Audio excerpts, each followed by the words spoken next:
Sebetulnya nggak aneh juga ya kalau seandainya orang terjadi kok Malaysia tambah hancur lebur, tambah kolaps. Ngeri banget ini guys, lagi-lagi Malaysia dibikin menangis. Malaysia dikhianatin sama Bangladesh. Gue denger ini sampai terharu guys. Kan teman-teman udah tahu ya cita-citanya orang Malaysia itu kawin sama Bangladesh. Menurut gua, selanjutnya yang bakal kena gempa bumi itu Malaysia. Percaya nggak lo?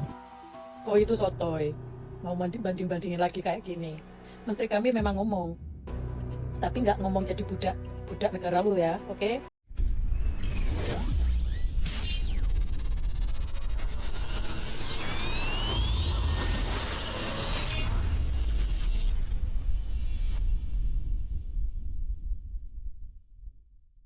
Kenapa setiap kali nama Benix muncul, Malaysia sering menjadi bahan perbualan? Bukan sahaja kerana sindiran terhadap Malaysia, malah pernah timbul dakwaan bahawa Benix meramalkan Malaysia akan dilanda gempa. Persoalannya, kenapa Malaysia begitu kerap muncul dalam kandungan beliau? Adakah semuanya sekadar hiburan dan kontroversi atau memang sengaja dibuat untuk mencetuskan reaksi daripada rakyat Malaysia? Menurut gua, selanjutnya yang bakal kena gempa bumi itu Malaysia. Percaya nggak lo? Kalau jadi gempa di Malaysia, korbannya lebih banyak tuh dibandingin di Jepang. So, semoga di sini teman-teman kita yang di Malaysia ya, pejabat di Malaysia, kan banyak yang nonton Benix ya, menteri-menterinya Malaysia nih. Lu harus siap-siap, next negara lu yang gempa tuh Malaysia. Korbannya bakal jauh lebih banyak dibanding Jepang. Jadi dari sekarang nih harus udah disiapin nih mitigasinya nih. Begitu gempanya terjadi supaya korbannya tidak sebanyak itu. Gue udah kasih lu peringatan nih, kan gue orangnya baik. Edian udah dari kita nggak mau lihat banyak orang yang menderita juga ya di Malaysia kan, semoga bisa lolos dari mara bahaya. Jadi hati-hati lu. Sekali lagi ya teman-teman yang di Malaysia, rakyat Malaysia, hari ini gue udah kasih tahu sama lu.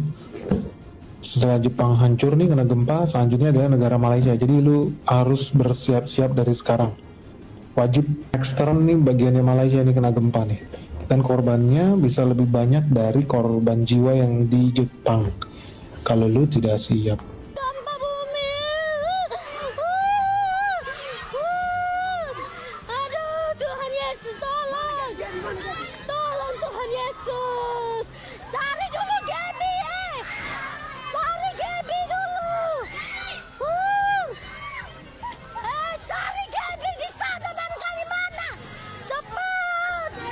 Oh, Tuhan Yesus. Tuhan Yesus. Oh, Tuhan Yesus tolong. Tuhan Yesus tolong. Oh, Tuhan Yesus tolong. Oh, Tuhan Yesus tolong. Tuhan Yesus tolong Tuhan Yesus tolong, Tuhan Yesus. Gaby mana? Gaby mana? Gaby.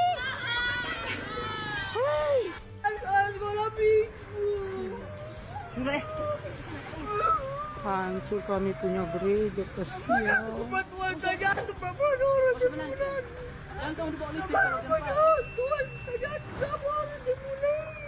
Ketika gue melihat Bernas ini di Indonesia kayak Bulognya lah.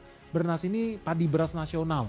Jadi Bernas Berhad ini adalah perusahaan perdagangan yang dikasih kuasa sama kerajaan Malaysia buat ya dagang beras di sana. Mereka boleh ekspor impor, berniaga beras di kerajaan Malaysia. Bernas Malaysia itu kemarin tuh pongah banget menurut gue. Mereka bilang negara mereka bukan negara importir. Bahkan kalau lihat websitenya, lu lihat nih linknya, gue gak ngadi-ngadi. Lu lihat mereka bilang 70% beras di Malaysia berasal dari petani lokal Malaysia. Kalau lu lihat di layar kaca, ini data Bernas lu, bukan data gue ya. Gue mau kasih edukasi nih sama orang Malaysia supaya lu jangan amat lah.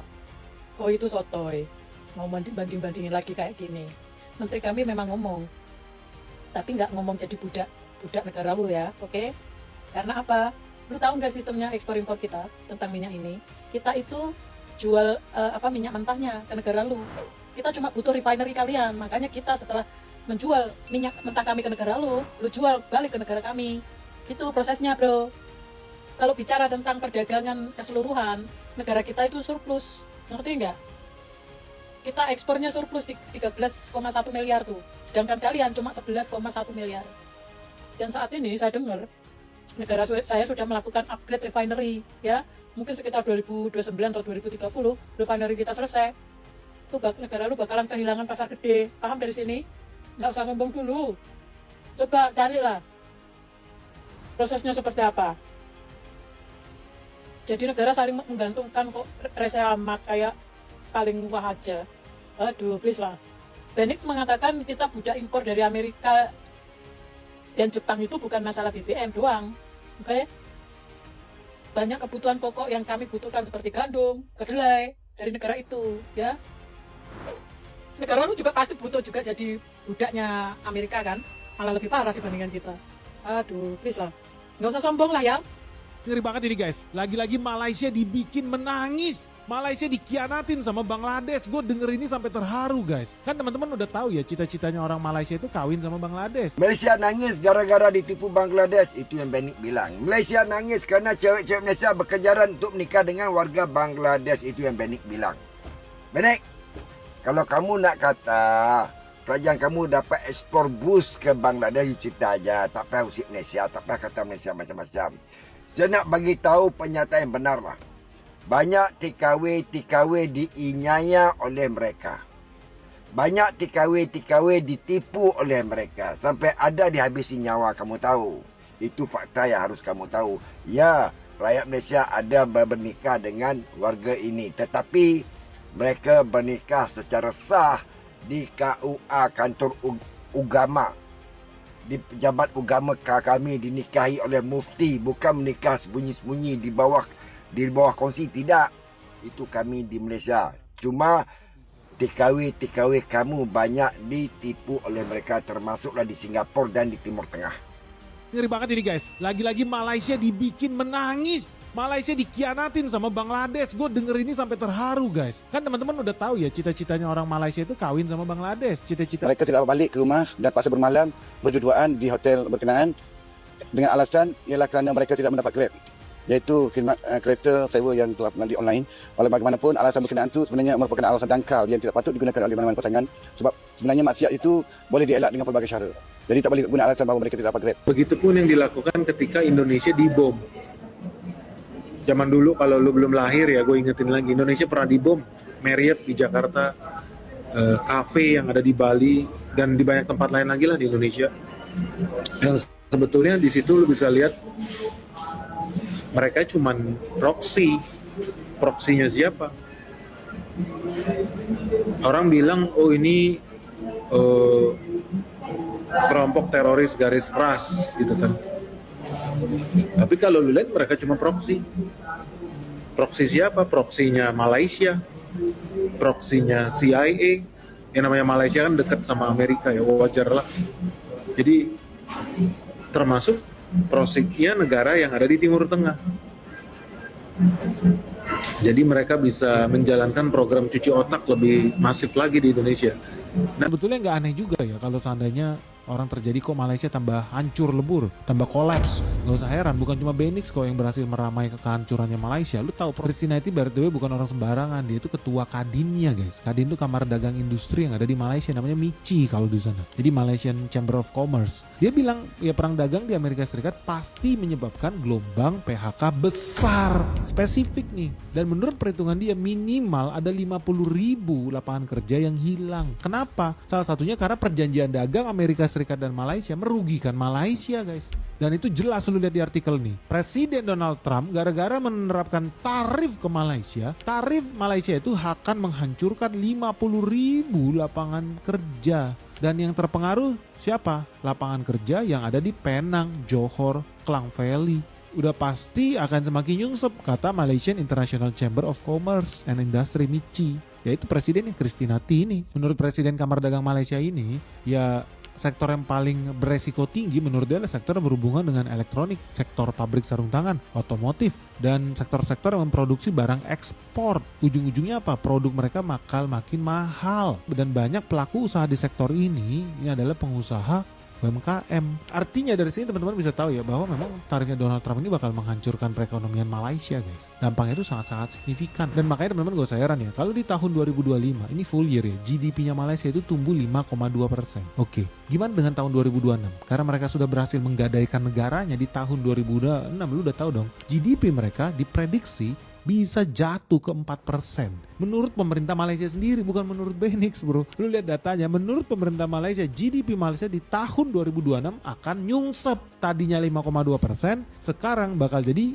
4% sampai 4,5%. Nyungsep bro, garansi. Pemerintah Malaysia yang ngomong, bukan gua. Bank Negara Malaysia apa? Sama juga. BNM, Bank Negara Malaysia bilang GDP proyeksinya di Malaysia 2026 itu sama juga 4-5%. Menurut IMF, GDP Malaysia juga sama-sama nyungsep. Angkanya 4,7%. Jadi dari sini udah bisa lihat ya, kalau sebelumnya di tahun lalu ada di 5,2%, ya sekarang ada di 4%, ya lu nyungsep 1,2%. Itu tragedi guys. Itu bakal banyak yang berdarah guys. Bakal banyak yang mati. Bakal banyak yang kehilangan pekerjaan. So, gue sedih ketika mendengar kabar ini. Terlebih lagi ketika gue tahu Indonesia apa yang terjadi. Udah berulang kali media-media peliharaan anjing George Soros ini ya bilang Indonesia bakal hancur. Gue satu-satunya bilang enggak. Kalau Malaysia tambah hancur, Indonesia malah untung. Kenapa? GDP Indonesia ketika Malaysia makin nyungsep di tahun 2026, Indonesia kebalikannya. Indonesia di tahun 2025 GDP kita di 5,1%. Tapi di tahun 2026 logikanya ya, kalau Malaysia nyungsep apakah kita juga ikut nyungsep? Ternyata tidak. Ternyata ketika Malaysia tambah nyungsep, Indonesia justru naik. Tahun lalu kita 5,1%, tahun 2026 prediksinya kita bakal tumbuh di atas 5,5%. Bahkan bisa sampai 6%. Beda jauh dengan si Malaysia. Malaysia tadinya 5,2%, sekarang jadi 4%. Indonesia tadinya 5,1%, sekarang jadi bisa sampai 6%.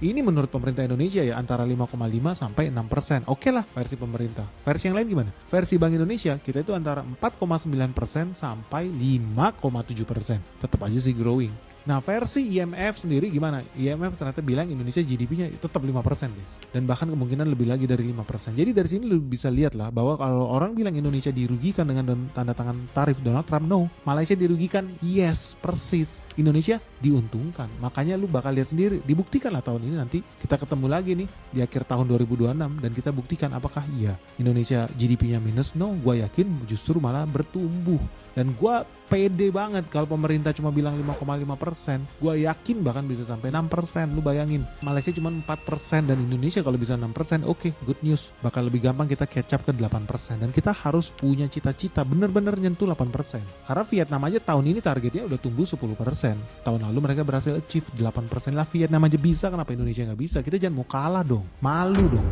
Makanya lu jangan suka kemakan propaganda media-media Malaysia lu atau media-media Indonesia yang udah jadi anjing peliharaan George Soros. Jangan mau lu ditipu lu. Hoax semua aja beritanya lu.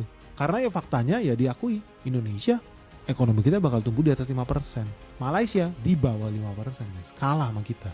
Ya data sudah berbicara guys. Based on data aja kita. So dari sini teman-teman kesimpulannya gimana sih menurut lu? Lu sendiri yakin gak? Pede gak sih dengan perekonomian Indonesia? Bakal tambah baik atau bakal tambah buruk? Dan pertanyaan gue gini, apakah PHK massal yang terjadi di Malaysia ini bakal terus berlanjut guys? Dan kalau terus berlanjut, lu tau gak sih sektor mana di Indonesia yang bakal diuntungkan? Yang bisa ambil momentum dari PHK massal, krisis ekonomi yang bakal terjadi di Malaysia guys? Sharing dong teman-teman di kolom komentar yang di bawah ini. Menurut kalian perusahaan mana aja nih yang bakal diuntungkan? Emiten apa yang akan diuntungkan di Indonesia ketika Malaysia semakin turun ekonominya, tidak kompetitif dan banyak PHK massal di sana?